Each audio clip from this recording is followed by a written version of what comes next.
Don't forget to subscribe our YouTube channel. Topic को समझने के लिए हमारी ये वीडियो एंड तक देखें।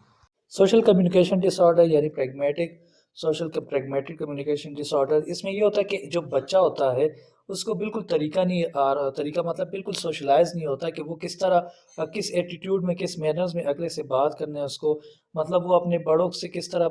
प्रॉपरली बात करनी है, छोटों से किस तरह करनी है, अपने हम उम्र से, क्लास रूम में, फ्रेंड जोन में, मतलब उसको बिल्कुल ही पता नहीं होता, तरीका नहीं पता होता, बिल्कुल एक किस्म का सोशलाइज बंदा नहीं होता, ना वो किसी की हिडिंग मीनिंग समझ रहा होता है, मतलब कोई एम्बिगियस मीनिंग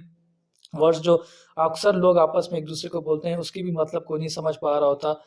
मतलब अक्सर हम कहते हैं कि कोई ज़्यादा गुस्से में होता है तो हम कहते हैं हाँ तो बादल बहुत ज़्यादा बरस रहे हैं, तो मीन्स कि वो इस चीज़ को भी नहीं समझ पा रहा होता कि यार इस बादल बरसने ये क्या होता है, मतलब बिल्कुल उसकी इंटेलेक्चुअल लेवल की वही बात आती है कि वो इंटेलेक्चुअली भी मतलब डाउन होता है। अब आप इसको इंटेलेक्चुअल डिसऑर्डर के साथ भी, डिसेबिलिटी के साथ का मैचअप करोगे तो इंटेलेक्चुअल डिसेबिलिटी में तो ये होता है कि वो सोशली तो होता ही है, लेकिन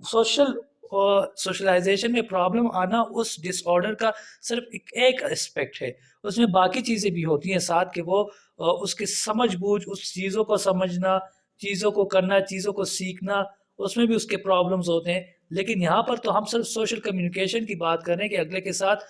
सलाम दुआ किस तरह करना है, अगले को किस तरह रिस्पेक्टफुली आपने बात करनी है, ये चीज़ जो होती है ये सोशल कम्युनिकेशन डिसऑर्डर में आ रहा है, जो कि प्रॉपर एक पूरा एस्पेक्ट्स बना होता है सोसाइटी का। लेकिन इंटेलेक्चुअल में हम सिर्फ इसको लेके ही उसके साथ कनेक्ट नहीं कर सकते, क्योंकि इंटेलेक्चुअल में तो आपके और भी एस्पेक्ट्स होते हैं कि लर्निंग किस तरह हो रही है,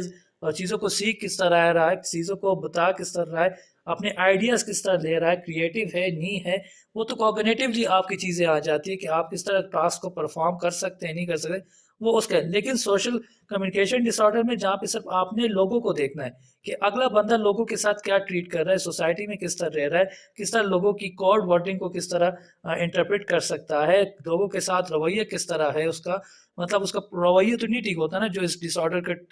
शिकार होता है, ना उसको बड़ों छोटों से बात करने का तरीका आ रहा होता है। इस तरह हम कहते हैं यार तुम्हें छोटों बड़ों बात करने की तमीज़ नहीं है, मतलब किस तरह तुम ऊंची आवाज़ में बात कर रहे हो, तुम्हें बिल्कुल तमीज़ नहीं कि कौन से अल्फाज किस वक्त बोले जाते हैं, क्यों कौन सा वर्ड आप अगले को किस वक्त बोल सकते हो, ठीक है। मतलब कि आप जब किसी के साथ बात भी कर रहे होते हो, कोई स्टोरी भी सुना रहे होते हो, तो इट मीन्स कि आप जब स्टोरी सुनाते हो तो आपको एक प्रॉपर तरीका उसको सुनाने का अडॉप्ट करते हो, लेकिन सोशल कम्युनिकेशन डिसऑर्डर का जो बंदा होगा उसको बिल्कुल तरीका भी नहीं आता होगा, और बस अपनी जान चढ़ा रहा होगा और स्टोरी में कुछ इधर उधर की बात करके या कुछ करके, मतलब प्रॉपर अप्रोप्रिएट वे में बात नहीं करेगा वो, तो सोशली, तो इस चीज़ को हमने सोशली देखना है, ना कि आप लर्निंग और एकेडमिकली इसको देखें, जो कि फिर आप जो है इसको इंटेलेक्चुअल के साथ कनेक्ट करेंगे। इंटेलेक्चुअल में तो बहुत से एस्पेक्ट्स आ जाते हैं, लेकिन सोशल कम्युनिकेशन डिसऑर्डर में हमने सिर्फ लोगों यानी सोसाइटी को देखना है, बाकी किसी चीज़ को नहीं देखना।